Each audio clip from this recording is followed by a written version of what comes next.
ಎಲೆಕೋಸಿನ ಗೋಬಿ ಮಂಚೂರಿ ಹೆಂಗೆ ಮಾಡೋದು ನೋಡ್ಕೊಂಬರೋಣ ಬನ್ನಿ. ಬೃಂದ ಅಡುಗೆ ಮನೆಗೆ ನಿಮ್ಮೆಲ್ರಿಗೂ ಸ್ವಾಗತ. ನೋಡಿ, ಒಂದು ಹೂಕೋಸು ತೊಗೊಂಡಿದ್ದೀನಿ. ಹೂಕೋಸು ತೊಗೊಂಡು ಅದು ಸ್ವಲ್ಪ ಬಿಸಿನೀರಿಗೆ ಹಾಕಿ ಅರಿಶಿನ ಪುಡಿ ಉಪ್ಪು ಹಾಕಿ ಒಂದು 2 ನಿಮಿಷ ಬೇಯಿಸಿಟ್ಕೊಂಡಿದ್ದೀನಿ. ಒಂದು ಕಪ್ ಮೈದಾ ಹಿಟ್ಟು ತೊಗೊಂಡಿದ್ದೀನಿ. 1 ಕಪ್ ಕಾರ್ನ್ಫ್ಲವರ್ ತೊಗೊಂಡಿದ್ದೀನಿ ನೋಡಿ. ಹಾಗೆ ಶುಂಠಿ ಬೆಳ್ಳುಳ್ಳಿ ಪೇಸ್ಟ್ ತೊಗೊಂಡಿದ್ದೀನಿ ನೋಡಿ. 2 ಈರುಳ್ಳಿ ಕಟ್ ಮಾಡಿ ಇಟ್ಕೊಂಡಿದ್ದೀನಿ.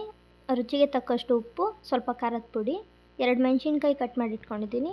ಈಗ ಸೋಯಾ ಸಾಸು ಮತ್ತು ಟೊಮೊಟೊ ಕೆಚಪ್ ತೊಗೊಂಡಿದ್ದೀನಿ ನೋಡಿ. ಈಗ ಒಂದು ಬಾಣಲಿ ಇಟ್ಕೊಂಡು ಅದಕ್ಕೆ ಮೈದಾ ಹಿಟ್ಟು ಹಾಕ್ಕೊಂಡಿದ್ದೀನಿ. ಈಗ ಕಾರ್ನ್ಫ್ಲವರ್ ಹಾಕ್ಕೊತಾ ಇದ್ದೀನಿ. 1 ಕಪ್ ಮೈದಾ ಹಿಟ್ಟು ಹಾಕ್ಕೊಂಡಿದ್ದೀರಾ ಅಂದರೆ ಅರ್ಧ ಕಪ್ ಕಾರ್ನ್ಫ್ಲವರ್ ಹಾಕ್ಕೊಬೇಕು. ಈಗ ಸ್ವಲ್ಪ ಉಪ್ಪು ಮತ್ತು ಖಾರದ ಪುಡಿ ಹಾಕ್ಕೊಂಡಿದ್ದೀನಿ. ಅದಕ್ಕೊಂದು ಅರ್ಧ ಸ್ಪೂನ್ ಶುಂಠಿ ಬೆಳ್ಳುಳ್ಳಿ ಪೇಸ್ಟ್ ಹಾಕ್ಕೊಂಡಿದ್ದೀನಿ. ಸ್ವಲ್ಪ ಸೋಯಾ ಸಾಸ್ ಹಾಕ್ಕೊಂಡಿದ್ದೀನಿ ನೋಡಿ. ಈಗ ನೀರು ಹಾಕಿ ಚೆನ್ನಾಗಿ ಮಿಕ್ಸ್ ಮಾಡಿ ಇಟ್ಕೊಂಡಿದ್ದೀನಿ. ತುಂಬ ತೆಳ್ಳಗೂ ಕಲಿಸ್ಕೊಂಡಿಲ್ಲ, ತುಂಬ ಗಟ್ಟಿಗೂ ಕಲಿಸ್ಕೊಂಡಿಲ್ಲ. ಈಗ ಬೇಯಿಸಿ ಇಟ್ಕೊಂಡಿರೋ ಎಲೆಕೋಸು ಹಾಕ್ಕೊಂಡಿದ್ದೀನಿ. ಎಲೆಕೋಸು ಹಾಕ್ಕೊಂಡು ಇದನ್ನೆಲ್ಲ ಚೆನ್ನಾಗಿ ಮಿಕ್ಸ್ ಮಾಡ್ಕೊಬೇಕು ನೋಡಿ. ಈಗ ಕರ್ದಾಕೋದಕ್ಕೆ ಸೊಪ್ಪು ಬಸಿತಾರಲ್ಲ, ಅದನ್ನ ಇಟ್ಕೊಂಡಿದ್ದೆ. ಈಗ ಎಣ್ಣೆ ಕಾದಿದ್ದೆ, ಆಗಲೇ ಇಟ್ಕೊಂಡಿದ್ದೆ ನಾನು ಎಣ್ಣೆ ಕಾಯೋದಕ್ಕೆ. ಅದಾದಮೇಲೆ ಗೋಬಿನ ಒಂದೊಂದೇ ಆಗಿ ಹಾಕ್ಕೊಬೇಕು. ದೂರ ಹಾಕ್ಕೊಂಡಾದ್ಮೇಲೆ ಅವನ್ನೆಲ್ಲ ಚೆನ್ನಾಗಿ ಫ್ರೈ ಮಾಡ್ಕೊಬೇಕು. ಫ್ರೈ ಮಾಡ್ಕೊಂಡು ಇದೇ ಥರನೇ ಎಲ್ಲವನ್ನೂ ಮಾಡಿ ಇಟ್ಕೊಂಡಿದ್ದೀನಿ.